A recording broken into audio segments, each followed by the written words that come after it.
Si vous aimez vous faire peur, la saga Annabelle ne doit plus avoir de secret pour vous. Mais connaissez-vous la vraie histoire qui se cache derrière la poupée maléfique? Les premières traces de la poupée maléfique remontent au début des années 70. À l'époque, une mère de famille décide de faire un cadeau à sa fille d'une vingtaine d'années, en lui achetant sur une brocante une poupée Anne Radjedi. Ces poupées de chiffon, à l'image de l'héroïne de l'ouvrage américain Radjedi Ann Stories, étaient populaires aux États-Unis dans les années 20, où de nombreuses poupées ont été commercialisées. Contrairement à ce que le film nous montre, Annabelle n'était donc pas une poupée de porcelaine mais une poupée de chiffon, à l'histoire mystérieuse. Lorsqu'elle offre son cadeau à sa fille Donna, celle-ci emporte la poupée avec elle dans l'appartement qu'elle partage avec son amie Angie. Toutes les deux sont étudiantes infirmières et vivent en colocation dans un petit appartement. Quelques jours après l'arrivée de la poupée, Donna constate qu'elle ne la retrouve jamais dans la position dans laquelle elle l'avait laissée. Donna ne s'alerte pas pour autant et se dit qu'elle a dû déplacer la poupée par inadvertance.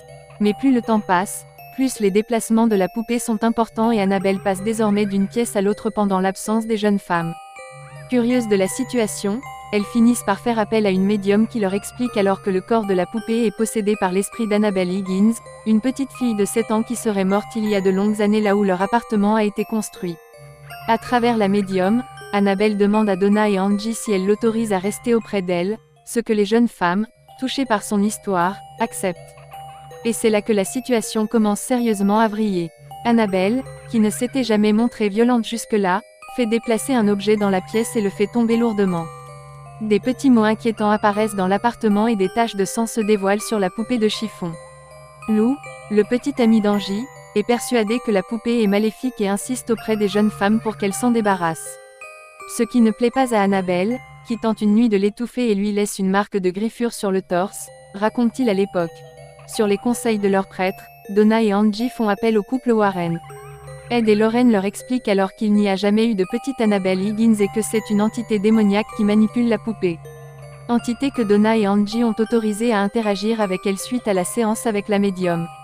Le couple Warren bénit les lieux et la poupée et, par mesure de sécurité, l'emporte avec lui. Sur le chemin du retour, alors qu'Annabelle est placée sur le siège arrière, les freins de l'automobile lâchent peu à peu. Si bien qu'Ed est contraint s'arrêter et de verser de l'eau bénite sur son automobile pour arriver à bon port. Dans les semaines qui suivent l'arrivée de la poupée chez les Warren, des objets explosent et Annabelle se déplace régulièrement et se montre de plus en plus menaçante. Ed et Lorraine décident de l'enfermer dans une cage de verre, qu'ils protègent à l'aide de pierres et de rituels pour empêcher la poupée de sortir. Lors d'un reportage au domicile Warren, Lorraine avait confié à l'équipe de tournage qu'elle n'osait toujours pas regarder la poupée dans les yeux, des années plus tard. Une histoire à raconter au coin du feu pour celles et ceux qui aiment se faire peur. Si vous avez aimé cette vidéo, n'hésitez pas à vous abonner et à liker.